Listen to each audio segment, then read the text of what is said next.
Hello everyone, ಎಲ್ಲರೂ ಹೇಗಿದ್ದೀರಾ? I hope ನೀವೆಲ್ಲರೂ ಚೆನ್ನಾಗಿದ್ದೀರಾ ಅಂತ ಅಂದ್ಕೊಂಡಿದ್ದೀನಿ.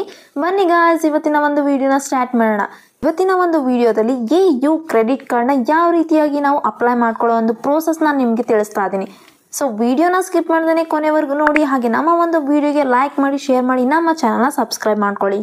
ಬಿಕಾಸ್ ಸಬ್ಸ್ಕ್ರೈಬ್ ಮಾಡ್ಕೊಳ್ಳಿಂದ ನಾನು ಹಾಕುವಂಥ ಒಂದು ವಿಡಿಯೋ ನೋಟಿಫಿಕೇಶನ್ ನಿಮಗೆ ಮೊದಲಾಗಿ ಬರುತ್ತೆ. ಇಲ್ಲಿ ನಿಮ್ಮ ಒಂದು 10 ಡಿಜಿಟ್ ಮೊಬೈಲ್ ನಂಬರ್ನ ಎಂಟರ್ ಮಾಡಿಕೊಂಡು ಟಿಕ್ ಮಾಡಿಕೊಂಡು ಗೆಟ್ OTP ಮೇಲೆ ಕ್ಲಿಕ್ ಮಾಡಿಕೊಂಡ್ರೆ ನಿಮಗೆ OTP ಅನ್ನೋದು ಕಳಿಸ್ತಾರೆ. ಸೊ OTP ಮೂಲಕ ನೀವು ರಿಜಿಸ್ಟರ್ ಆಗಿ. ಹಾಗೆ ಈ ಒಂದು ಕ್ರೆಡಿಟ್ ಕಾರ್ಡ್ ಫೀಚರ್ಸ್ನ ನೋಡೋದಾದ್ರೆ ನಮಗೆ ಎಕ್ಸಿಸ್ಟಿಂಗ್ ಬೆನಿಫಿಟ್ಸ್ ಕೂಡ ಸಿಗ್ತಾ ಇದೆ. ರಿವಾರ್ಡ್ ಪಾಯಿಂಟ್ಸ್ನ ನಾವು ತಗೋಬಹುದಾಗಿದೆ. ಜೊತೆಗೆ ಕಾಂಪ್ಲಿಮೆಂಟರಿ ಡಿವೈಸ್ ಇನ್ಶೂರೆನ್ಸ್ ಕೂಡ ನಾವು ಮಾಡಿಸ್ಕೋಬಹುದಾಗಿದೆ. ಮೈಲ್ ಸ್ಟೋನ್ ಬೆನಿಫಿಟ್ಸ್ ನಮಗೆ ಪ್ರೊವೈಡ್ ಮಾಡ್ತಾ ಇದ್ದಾರೆ. ಮಲ್ಟಿ ರಿವಾರ್ಡ್ಸ್ ಹಾಗೆ ಲೈಫ್ ಸ್ಟೈಲ್ ಬೆನಿಫಿಟ್ಸ್ ಕೂಡ ನಾವು ತಗೋಬಹುದಾಗಿದೆ. ಈ ರೀತಿಯಾಗಿ ನಮಗೆ ಫೀಚರ್ಸ್ ಹಾಗೆ ಬೆನಿಫಿಟ್ಸ್ ಅನ್ನೋದು ಸಿಗ್ತಾ ಇದೆ. ಇಲ್ಲಿ ನಮಗೆ ಏನೆಲ್ಲ ಎಲಿಜಿಬಿಲಿಟಿ ಇರಬೇಕಾಗುತ್ತೆ ಅನ್ನೋದು ನೋಡೋದಾದ್ರೆ ನಮ್ಮ ಏಜ್ ಬಂದ್ಬಿಟ್ಟು 25 ಇಯರ್ಸ್ ಮೇಲೆ ಇರಬೇಕಾಗುತ್ತೆ. ನಾವೇನಾದರೂ ಸೆಲ್ಫ್ ಎಂಪ್ಲಾಯ್ಡ್ ಇದ್ವಿ ಅಂದರೆ. ಹಾಗೆ 65 ಇಯರ್ಸ್ ಒಳಗಡೆನೆ ಇರಬೇಕು. ಹಾಗೆ ನಾವೇನಾದರೂ ಸ್ಯಾಲರಿಡ್ ಪರ್ಸನ್ ಇದ್ವಿ ಅಂದರೆ 21 ಇಯರ್ಸ್ ಮೇಲೆ ಇರಬೇಕಾಗುತ್ತೆ. 60 ಇಯರ್ಸ್ ಒಳಗಡೆನೆ ಇರಬೇಕಾಗುತ್ತೆ. ಹಾಗೆ ನಾವೇನಾದರೂ ಸ್ಟೂಡೆಂಟ್ ಇದ್ವಿ ಅಂದರೆ 18 ಇಯರ್ಸ್ ಮೇಲೆ ಇರಬೇಕಾಗುತ್ತೆ ನಮ್ಮ ಒಂದು ಏಜ್ ಬಂದ್ಬಿಟ್ಟು. ಇನ್ಕಮ್ ನೋಡೋದಾದರೆ ನಮ್ಮ ಒಂದು ಮಿನಿಮಮ್ ಮಂತ್ಲಿ ಇನ್ಕಮ್ ಅನ್ನೋದು ಬ್ಯಾಂಕ್ ಅವರು ಯಾವ ರೀತಿಯಾಗಿ ಸ್ಪೆಸಿಫೈಡ್ ಮಾಡಿರ್ತಾರೆ ಆ ರೀತಿಯಾಗಿ ನಮ್ಮ ಒಂದು ಇನ್ಕಮ್ ಇರಬೇಕಾಗುತ್ತೆ. ಎಂಪ್ಲಾಯ್ಮೆಂಟ್ ನೋಡೋದಾದರೆ ಸ್ಯಾಲರಿಡ್ ಪರ್ಸನ್, ಸೆಲ್ಫ್ ಎಂಪ್ಲಾಯ್ಡ್ ಇಬ್ರಿಗೂ ಇಲ್ಲಿ ಕ್ರೆಡಿಟ್ ಕಾರ್ಡ್ ಅನ್ನೋದು ಸಿಗ್ತಾ ಇದೆ. ರೆಸಿಡೆನ್ಸ್ ಬಂದ್ಬಿಟ್ಟು ಇಂಡಿಯಾನೇ ಆಗಿರಬೇಕು. ಹಾಗೆ ಡಾಕ್ಯುಮೆಂಟೇಶನ್ ಅನ್ನೋದು ಐಡೆಂಟಿಟಿ ಪ್ರೂಫ್ ಬೇಕಾಗುತ್ತೆ. ಅಡ್ರೆಸ್, ಇನ್ಕಮ್ನ ಕೇಳ್ತಾರೆ. ಈ ರೀತಿಯಾಗಿ ಈ ಒಂದು ಕ್ರೆಡಿಟ್ ಕಾರ್ಡ್ ಎಲಿಜಿಬಿಲಿಟಿ ಅನ್ನೋದು ಇಲ್ಲಿ ಇರುತ್ತೆ. ಹಾಗೆ ಇಲ್ಲಿ ಟೈಪ್ಸ್ ಆಫ್ ಕ್ರೆಡಿಟ್ ಕಾರ್ಡ್ಸ್ನ ನೋಡೋದಾದ್ರೆ ಸ್ಟ್ಯಾಂಡರ್ಡ್ ಕ್ರೆಡಿಟ್ ಕಾರ್ಡ್ ಸಿಗ್ತಾ ಇದೆ, rewards credit card, travel credit card, cash back credit cards, secured credit cards, business credit cards. ಈ ರೀತಿಯಾಗಿ ನಮಗೆ ಹಲವಾರು ಕ್ರೆಡಿಟ್ ಕಾರ್ಡ್ನ ಇವ್ರು ಪ್ರೊವೈಡ್ ಕೂಡ ಮಾಡ್ತಾ ಇದ್ದಾರೆ.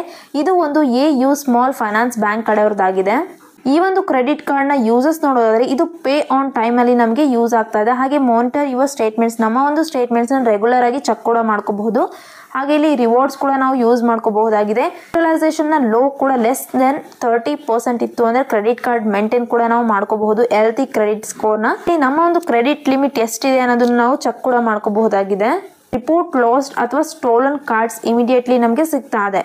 ಒಂದು AU ಕ್ರೆಡಿಟ್ ಕಾರ್ಡ್ ಅನ್ನೋದು ಏನಿದೆ ಇದು ತುಂಬಾನೇ ಸೆಕ್ಯೂರ್ಡ್ ಆಗಿರುವಂಥ ಒಂದು ಕ್ರೆಡಿಟ್ ಕಾರ್ಡ್ ಆಗಿದೆ. ಇದು AU ಬ್ಯಾಂಕ್ ಅವ್ರ ಕಡೆಯವ್ರದ್ದಾಗಿದೆ. ಇಲ್ಲಿ ನಮಗೆ FD ಅಗೇನಿಸ್ಟ್ ಕೂಡ ನಾವು ಕ್ರೆಡಿಟ್ ಕಾರ್ಡ್ನ ತಗೋಬಹುದಾಗಿದೆ. ಇಲ್ಲಿ 10,000 ಕ್ರೆಡಿಟ್ ಕಾರ್ಡ್ ನಮಗೆ ಬೆಸ್ಟ್ ಫಿಟ್ ಅಲ್ಲಿ ಸಿಗ್ತಾ ಇದೆ. ಸ್ಟೂಡೆಂಟ್ಸ್ಗೂ ಕೂಡ ಯಾರೆಲ್ಲ ಸಿಬಿಲ್ ಸ್ಕೋರ್ ಅಲ್ಲಿ ಕಡಿಮೆ ಇದ್ದಾರೆ ಅವ್ರಿಗೂ ಕೂಡ ಇಲ್ಲಿ ಕ್ರೆಡಿಟ್ ಕಾರ್ಡ್ ಅನ್ನೋದು ಬೆಸ್ಟ್ ಫಿಟ್ ನಲ್ಲಿ ಸಿಗ್ತಾ ಇದೆ. ಸೊ ಇಲ್ಲಿ ನಿಮ್ಮ ಒಂದು ಮೊಬೈಲ್ ನಂಬರ್ ಇಂದ ರಿಜಿಸ್ಟರ್ ಆದ ನಂತರ ನಿಮ್ಮ ಒಂದು ಪ್ಯಾನ್ ಕಾರ್ಡ್ ನಂಬರ್ನ ಎಂಟರ್ ಮಾಡ್ಕೋಬೇಕು. ಹಾಗೆ ನಿಮ್ಮ ಒಂದು ಫುಲ್ ನೇಮ್, ನಿಮ್ಮ ಒಂದು ಡೇಟ್ ಆಫ್ ಬರ್ತ್ನ ಎಂಟರ್ ಮಾಡಿಕೊಂಡು ನಿಮ್ಮ ಒಂದು ಸಿಟಿಯ ಪಿನ್ ಕೋಡ್ನ ಎಂಟರ್ ಮಾಡಿಕೊಂಡು ಪ್ರೊಸೀಡ್ ಮೇಲೆ ಕ್ಲಿಕ್ ಮಾಡ್ಕೊಳ್ಳಿ.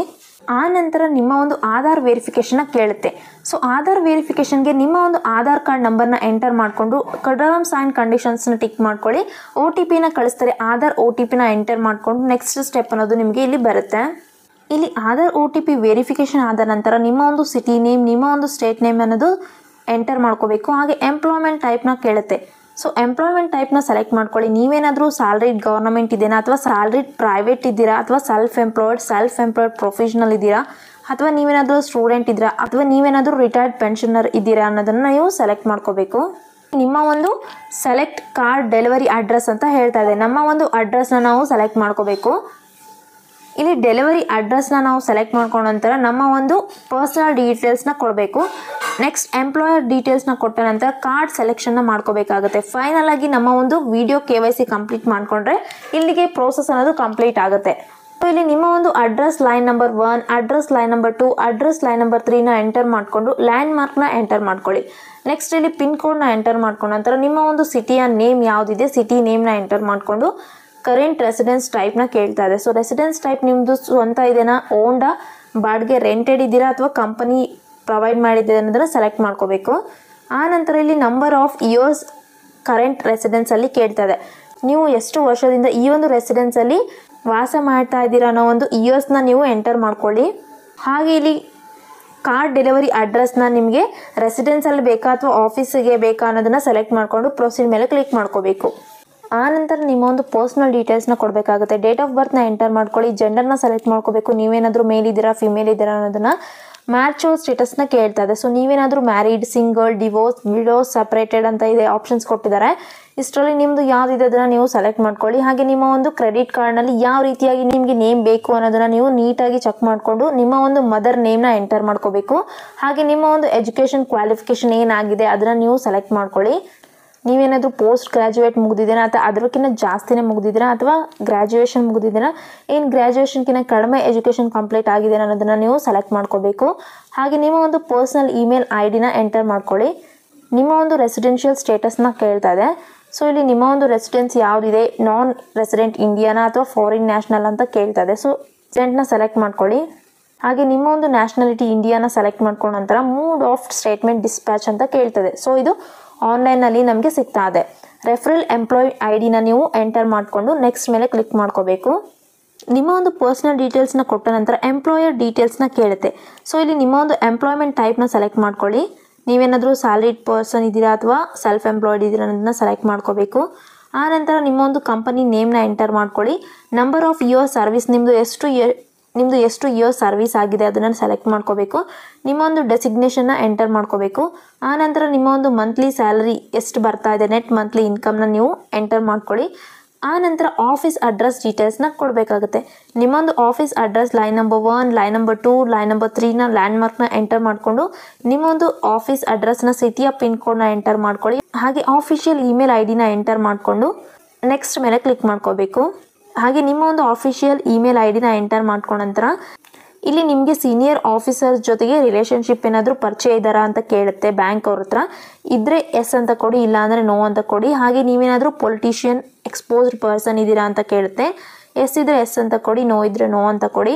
ಹಾಗೆ ಇಲ್ಲಿ ಟ್ಯಾಕ್ಸ್ ರೆಸಿಡೆಂಟ್ಸ್ ಎನಿ ಕಂಟ್ರಿನಲ್ಲಿ ನಿಮಗೆ ಇದೆನಾ ಅಂತ ಕೇಳುತ್ತೆ. ಸೊ ಇಲ್ಲಿ ನಿಮಗೇನಾದರೂ ಟ್ಯಾಕ್ಸ್ ರೆಸಿಡೆನ್ಸ್ ಇತ್ತು ಅಂದರೆ ಎಸ್ ಅಂತ ಕೊಡಿ, ಇಲ್ಲಾಂದರೆ ನೋ ಅಂತ ಕೊಟ್ಟು ನೆಕ್ಸ್ಟ್ ಮೇಲೆ ಕ್ಲಿಕ್ ಮಾಡ್ಕೊಳ್ಳಿ. ನೆಕ್ಸ್ಟ್ ಇಲ್ಲಿ ಇನ್ಕಮ್ ಡೀಟೇಲ್ ವೆರಿಫಿಕೇಷನ್ಗೆ ಇನ್ಸ್ಟೆಂಟಾಗಿ ಇನ್ಕಮ್ ಚೆಕ್ ಮಾಡ್ಕೊಳ್ಳೋಕ್ಕೆ ಇಲ್ಲಿ ಅಪ್ರೂವಲ್ನ ಕೇಳ್ತಾ ಇದೆ. ಅಥವಾ ನಿಮ್ಮ ಒಂದು ಸ್ಯಾಲರಿ ಸ್ಲಿಪ್ನ 2 ಮಂತ್ಸ್ನ ಸ್ಯಾಲರಿ ಸ್ಲಿಪ್ನ ನೀವು ಅಪ್ಲೋಡ್ ಮಾಡ್ಕೋಬೇಕು. ಹಾಗೆ ನಿಮ್ಮ ಒಂದು ಬ್ಯಾಂಕ್ ಸ್ಟೇಟ್ಮೆಂಟ್ ಇರುತ್ತೆ ಅಲ್ವಾ, 6 ಮಂತ್ಸ್ ಬ್ಯಾಂಕ್ ಸ್ಟೇಟ್ಮೆಂಟ್ನ ನೀವು ಅಪ್ಲೋಡ್ ಮಾಡ್ಕೊಂಡ ನಂತರ ನಿಮಗೆ ಇವರು ಕಾರ್ಡ್ ಸೆಲೆಕ್ಷನ್ಗೆ ಕಾರ್ಡ್ಸ್ನ ಅಪ್ರೂವಲ್ ಮಾಡ್ತಾರೆ. ಸೊ ಆ ಒಂದು ಕಾರ್ಡ್ಸ್ನ ನೀವು ಸೆಲೆಕ್ಟ್ ಮಾಡಿಕೊಂಡ್ರೆ ಇಲ್ಲಿಗೆ ಪ್ರೋಸೆಸ್ ಅನ್ನೋದು ಕಂಪ್ಲೀಟ್ ಆಗುತ್ತೆ ಗಾಯ್ಸ್. ನೋಡಿದ್ರಲ್ಲ ಯಾವ ರೀತಿಯಾಗಿ ಇಲ್ಲಿ AU ಸ್ಮಾಲ್ ಫೈನಾನ್ಸ್ ಬ್ಯಾಂಕಲ್ಲಿ ಯಾವ ರೀತಿಯಾಗಿ ನಾವು ಕ್ರೆಡಿಟ್ ಕಾರ್ಡ್ನ ಅಪ್ಲೈ ಮಾಡ್ಕೊಳ್ಳೋದು ಅಂತ. ಸೊ ನಿಮಗೂ ಕೂಡ ಈ ಒಂದು ಬ್ಯಾಂಕಿಂದ ಅಪ್ಲೈ ಮಾಡ್ಕೊಳ್ಳೋಕ್ಕೆ ಕ್ರೆಡಿಟ್ ಕಾರ್ಡ್ ಬೇಕಿತ್ತು ಅಂದರೆ ಈ ರೀತಿಯಾಗಿ ನೀವು ಅಪ್ಲೈ ಮಾಡ್ಕೋಬಹುದಾಗಿದೆ. ನೋಡಿದ್ರಲ್ಲ ಯಾವ ರೀತಿಯಾಗಿ ಇಲ್ಲಿ ಸ್ಟೆಪ್ಸ್ ಇರುತ್ತೆ, ಏನೇನೆಲ್ಲ ಪ್ರೋಸೆಸ್ ಇರುತ್ತೆ, ಏನೆಲ್ಲ ನಾವು ಡಾಕ್ಯುಮೆಂಟ್ಸ್ನ ನಮಗೆ ನೀಡ್ ಆಗುತ್ತೆ, ಹಾಗೆ ನಮ್ಮ ಡೀಟೇಲ್ಸ್ನ ನಾವು ಯಾವ ರೀತಿಯಾಗಿ ನಾವು ಅಪ್ಲೋಡ್ ಮಾಡ್ಕೋಬೇಕು ಅಂತ. ಸೊ ಇದಾಗಿದೆ ಇವತ್ತಿನ ವಿಡಿಯೋ ಗಾಯ್ಸ್. ವಿಡಿಯೋ ನಿಮಗೆ ಇಷ್ಟ ಆಗಿದ್ರೆ ವಿಡಿಯೋಗೆ ಲೈಕ್ ಮಾಡಿ, ಶೇರ್ ಮಾಡಿ, ನಮ್ಮ ಚಾನಲ್ನ ಸಬ್ಸ್ಕ್ರೈಬ್ ಮಾಡ್ಕೊಳ್ಳಿ. ಹಾಗೆ ನನ್ನ ಒಂದು ವಿಡಿಯೋ ನಿಮಗೆ ಇಷ್ಟ ಆಗಿದೆ ಅಂತ ಅನ್ಕೋತೀನಿ. ಇದೇ ರೀತಿಯಾಗಿ ಹಲವಾರು ಅಪ್ಲಿಕೇಶನ್ಸ್ನ ಇನ್ಫಾರ್ಮೇಷನ್ ಆಗಿರ್ಬೋದು, ಕೆಲವೊಂದು ಗ್ರೂಪ್ ಲೋನ್, ಮೈಕ್ರೋ ಲೋನ್, ಹಾಗೆ ನಮ್ಮ ಒಂದು ಪರ್ಸ್ನಲ್ ಲೋನ್ ಜೊತೆಗೆ ಕ್ರೆಡಿಟ್ ಕಾರ್ಡ್ ಅಪ್ಲೈ ಮಾಡ್ಕೊಳ್ಳೋ ಪ್ರೋಸೆಸ್ ಡೀಟೇಲ್ ಇನ್ಫಾರ್ಮೇಷನ್ ನಾನು ನಿಮಗೆ ತರ್ತಾ ಇರ್ತೀನಿ. ಸೊ ನಾನು ಮತ್ತೆ ಮುಂದಿನ ವಿಡಿಯೋದಲ್ಲಿ ಸಿಗ್ತೀನಿ ಗಾಯ್ಸ್. ಅಲ್ಲಿವರೆಗೂ ಬಾಯ್.